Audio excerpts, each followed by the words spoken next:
The attack on cops continues. They're using blacks to bludgeon the officers. Such a shame. This is the end of hour one of the Jesse Lee Peterson Show. It is Tuesday, October 6th, 2020. I'm James Hake with Hake News. Not fake news. Jesse Lee Peterson will be right back. Stay tuned for hour two. The evil CNN is pushing propaganda on police violence. CNN hates cops, whites, blacks, America, and truth. New case in Texas. A police officer in Texas has been arrested and charged with murder after fatally shooting a 31-year-old black male who was supposedly intervening in a domestic dispute. Wolf City police officer Sean Lucas, he's white, young white guy, shot the male Jonathan Price while responding to a call over the weekend, and an investigation is ongoing. The disgusting, depressed black radical attorney Lee Merritt of Dallas, who's also been involved running his mouth on the Ahmaud Arbery case, is involved in this case as well. And an old case that CNN is drudging up along with a bunch of other people. Oscar Grant and the Fruitvale BART station up in NorCal.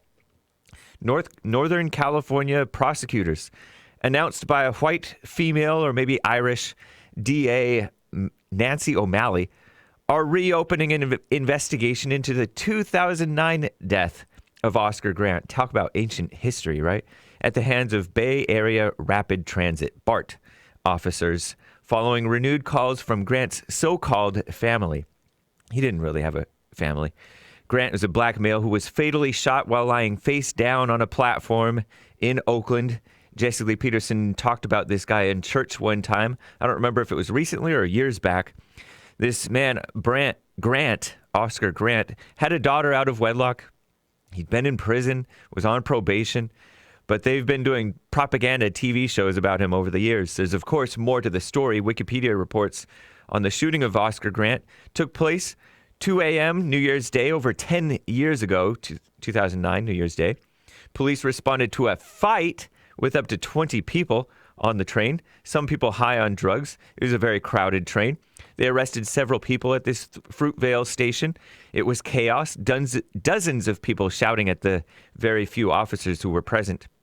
There was a rioting a week later, as well as a year and a half later, more riots, when the officer was found guilty of involuntary manslaughter in July of 2010, but not of murder nor voluntary manslaughter. These people want him lynched. The black male's daughter and mother got $2.8 million settlement from BART, the Bay Area Rapid Transit. And Grant was on parole at the time of his death, having been released from prison following a 16-month sentence for gun possession. It's quite a sentence. One officer said that Grant was disobeying instructions, cursing at officers. The officer who shot him said he feared that Grant was going for his waistband and a gun. And multiple witnesses testified that Grant refused to give up his hands for handcuffing prior to the shooting. Liars, including the family, claimed that he was handcuffed before the shooting, which is not true. Grant supposedly pleaded with BART officers not to shock him with a taser.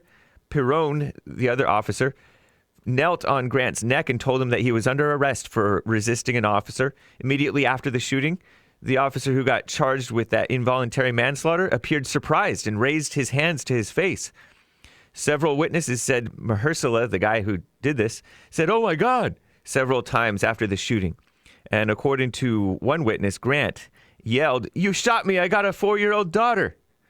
Grant died several hours later. A bullet had hit his lung.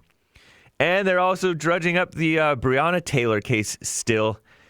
Louisville, Kentucky, a second grand juror involved in the Breonna Taylor case has reportedly come forward to an area agitator, they call him an activist, and wants to speak freely about the deliberations. The people have become very corrupt. It's such a shame. Make sure you catch Church with Jesse Lee Peterson, much needed today in the world.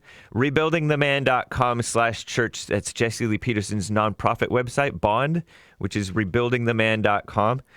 You can also podcast the church services as well as older services from 2009, 2010, and 2008. They're excellent. Rebuildingtheman.com/church. Subscribe to Bond Rebuilding the Man YouTube channel.